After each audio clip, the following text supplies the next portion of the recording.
Hello বন্ধুরা, আজ আমি তোমাদের কাছে নতুন একটা রেসিপি নিয়ে এসেছি। এই রেসিপি করতে দেখো আমার কী কী লাগছে, তোমাদেরকে দেখো দেখিয়ে দিচ্ছি। এখানে আমকে দেখো আমি ছোট ছোট করে এইভাবে কেটে নিয়েছি। পনিরকে দেখো কিউব করে কেটে নিয়েছি। এখানে দুধ আছে, কিশমিশ আছে, কাজু আছে। এখানে কাজুকে গুঁড়ো করে নিয়েছি। এখানে মধু রয়েছে। এবার দেখো মিক্সির মধ্যে আমি আমটা নিয়ে নিচ্ছি। এবার দেখো পনির দিয়ে দিচ্ছি।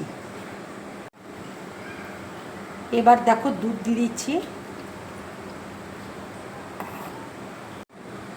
এবার দেখো কিশমিশ দিয়ে দিচ্ছি, মধু দিয়ে দিচ্ছি। দেখো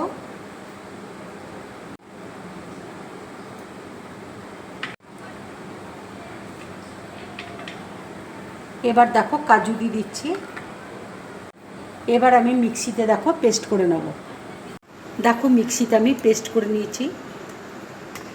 এবার দেখো গ্লাসের মধ্যে আমি ঢেলে নেব।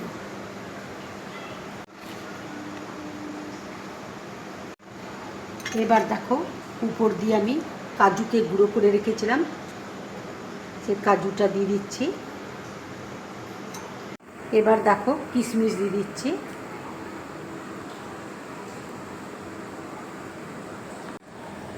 এবার দেখো 20 মিনিটের জন্য আমি ফ্রিজে রেখে দেবো, তারপরে তোমাদেরকে দেখাবো। 15 মিনিট দেখো হয়ে গেছে, আমি ফ্রিজ থেকে দেখো বার করেছি। দেখো কত সুন্দর হয়েছে।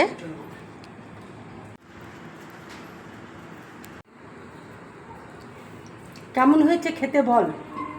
দারুণ দারুণ হয়েছে একদম।